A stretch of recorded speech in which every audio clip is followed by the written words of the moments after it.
Sa video natin today, pag-uusapan natin kung paano gumawa ng WordPress site gamit ang block theme sa Bluehost.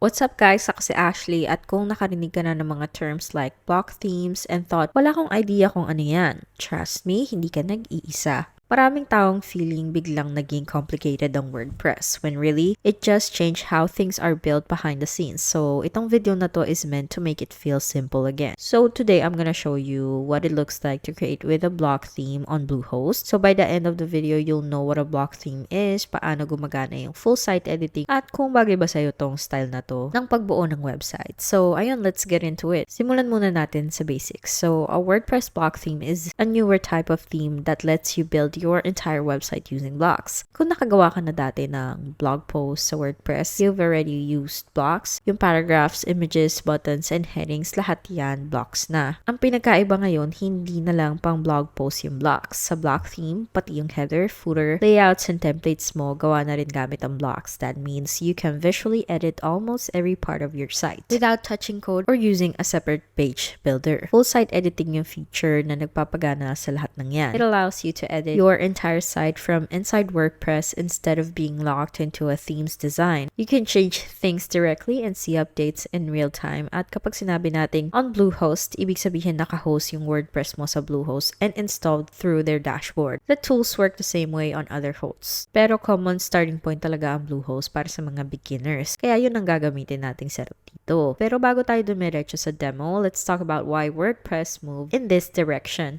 So, WordPress used to be very split up. You edited pages in one place, yung menu sa iba, and styles somewhere else. So, kung gusto mo ng mas controlled, usually kailangan mo mag-install ng page builder or mag-edit ng theme files. Block themes and full site editing bring everything into one system. The same editor you use to write content is now used to design your site. So, naging visual na talaga si WordPress and more consistent for beginners. Kaya mas konti na yung tools na kailangan mong aralin. And for long-term site owners, it just means fewer plugins and fewer moving parts that can break later on. I know at first medyo uncomfortable siya at parang weird talaga, especially if you're used to the older WordPress setups. Pero once na magets mo na yung flow, mas nagiging simple talaga siya. Okay, so ngayon, kung wala ka pa Bluehost account, may exclusive link kami sa description sa baba. Pwede ka mag-save ng up to 70% off. Elaborate ko pa yung details na later on sa video, but if you want to follow along, you can go ahead and use that link. Okay? So once nakalagin ka na, ganito yung itsura ng Bluehost dashboard. Makikita mo dito yung home button, then my website, email, domains, hosting, security, billing, and marketplace. So, once na ready ka na mag-start, click mo lang yung add website dito. Kapag gumawa ka ng WordPress site sa Bluehost, automatic na in-install na yung WordPress para sa'yo. From there, choosing a block theme is just choosing a theme that supports full site editing. Once na active na yung theme, yung pinakamapapansin mong difference is yung itsura ng editor. Instead of only editing pages and posts, may access ka na ngayon sa templates at template parts, like headers and footers. This doesn't mean you need to design everything from scratch. May block themes, may mga starter layouts at patterns na agad, so bibigyan ka nila ng structure na pwede mong i-customize instead na magsimula ka sa blank screen. Habang ini-explore mo yung editor, mapapansin mo lahat talaga built with blocks. Pwede mong i-click yung elements, i-move around, at i-adjust visually. You're not writing code or guessing what something will look like. And dito na pumapasok yung full site editing na mas nagiging clear. You're editing your site as a whole, not just the individual pages. Now, understanding templates and layouts. One thing that confuses people is the idea of templates. Templates control how certain types of pages look like your home screen, blog posts, or pages. With block themes, yung templates, visual na sila. So, you can open them and see exactly how they're built. Yung headers, content areas, at photos, lahat visible and editable na. This does not mean you need to touch templates right away. Maraming tao nakakabuo ng buong site just by editing pages and using patterns. Templates are there if you want more control later. Ang main takeaway dito is wala nang hidden, lahat visible. So, kung may bagay na may certain look, pwede mo na siyang i-click tapos i-edit. Styling your site with full site editing. Another big change with block themes is how style works. So instead of tweaking colors and fonts in multiple places, you can control global styles from one panel. Ibig sabihin, kapag binago mo yung font color, automatic na siya mag-a-apply sa buong site. You don't have to fix things page by page. Makakatipid ka ng time and mas magiging consistent yung buong site mo. Mas madali rin mag-experiment because you can see changes instantly and undo them. If needed for beginners, this removes a lot of trial and error. You're not guessing where a setting lives. Lahat ng related design nasa iisang place na lang. Ngayon, bakit to maganda for speed and performance? Block themes are generally lighter than page builders, and that's because they use WordPress built-in system. Mas kaunti yung extra code na tumatakbo behind the scenes, and this often results in faster load times and fewer conflicts between plugins. Kapag sinama mo pa yung Bluehost performance tools, mas nagiging solid yung foundation ng site mo na smooth talaga tumakbo. Hindi ibig sabihin bad yung page builders ha. It means block themes are simpler options for many people, especially if you're just starting or gusto mo ng mas clean na setup ngayon.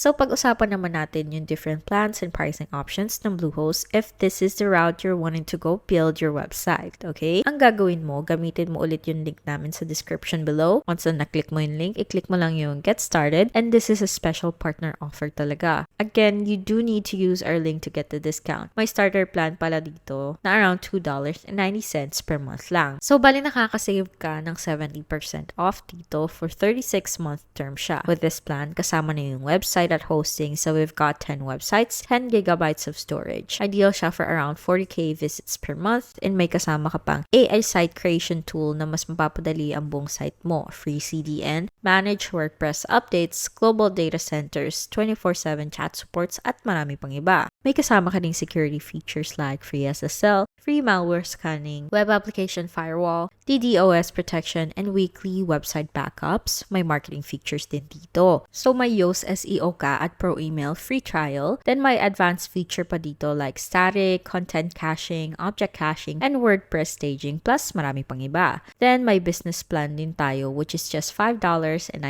per month, and that is for a 36-month term. Even yung renewal rate makikita mo rin dito. Though it really is not too much more, then as you can see, you get up to 50 websites, 50 gigabytes of storage, and ideal siya for around 200k visits per month. Makukuha mo rin lahat ng nasa starter plan, pero may phone support ka na rin dito, which is yung upgrade from the starter plan. Then sa security features, kasama pa rin ulit lahat na nasa starter plan. Pero may kasama ka ng malware detection and removal. Then same pa rin yung marketing features at advanced features. Then moving on sa e-commerce essentials, nasa $13.90 per month siya, which is 36% savings, again for 36-month term din yan. With this, you get more websites, more storage and visits, so up to 100 websites, 100 gigabytes of storage, and ideal siya for around 400k visits per month. Kasama din dito lahat ng nasa business plan pagdating sa website and hosting. Pero yung biggest difference dito is yung commerce tools talaga. May secure payment processing ka, WooCommerce auto install, product subscriptions, visitor memberships, offer paid courses, affiliate program, custom email templates, and then easy social logins, okay? Same pa rin yung security features as business plan, and then may marketing features ka rin at advanced features. May mga advanced plans din sila as you can see. Hindi ko na to masyadong i-review pero gusto ko lang ipaalam sa'yo na pwede ka makapag-save up to 75% off sa WordPress Cloud 1 at 26% naman sa dedicated hosting. So again, piliin mo yung plan na pinakabagay sa needs mo. Kung hindi mo pa kailangan ng e-commerce, pwede ka magsimula sa starter plan. Then kapag tumaas na yung monthly visits ng site mo, pwede ka na mag-upgrade to the business plan anytime. Nasa kung saan ka ngayon talaga, yan nakadepende. So make sure na piliin mo yung best fit sa business mo at sa website mo. And in terms of block themes, hindi sila additional costs. Bukod sa Bluehost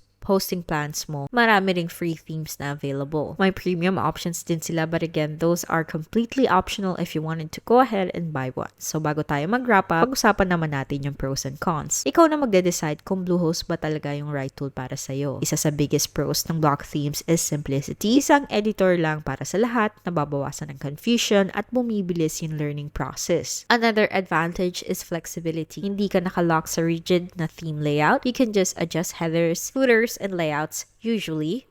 Block themes usually mas lightweight din, kaya nakakatulong sa site speed at long-term maintenance. And lastly, align talaga kung saan papunta si WordPress. Learning it now sets you up for future updates instead of working against them. Now for the cons, yung main downside talaga is the learning curve. Kung sanay ka sa older WordPress setup or page builders, iba talaga yung itsura ng editor, kaya pwede maging uncomfortable sa simula. Yung ilang advanced design features, minsan parang limited compared sa heavy page builders. Pero honestly, most basic sites, hindi naman siya issue. Pero just something to know and to think about. Block themes also rely heavily on patterns and templates. So, kailangan mo talaga i-explore muna bago mag-click lahat sa'yo. So, again, mga bagay lang to na dapat mong i-consider habang nagde-decide ka. Ngayon, is this approach for you? I would definitely recommend considering creating a WordPress block theme site if you want a modern, clean, and flexible na website na hindi mo kailangan i-manage ng maraming plugins. This approach works really well for blogs, small businesses, portfolios, at mga comment-focused sites. Kung gusto mo ng simple and future-proof na setup, super helpful nito. I know building a website can feel super overwhelming, especially when tools change and new terms get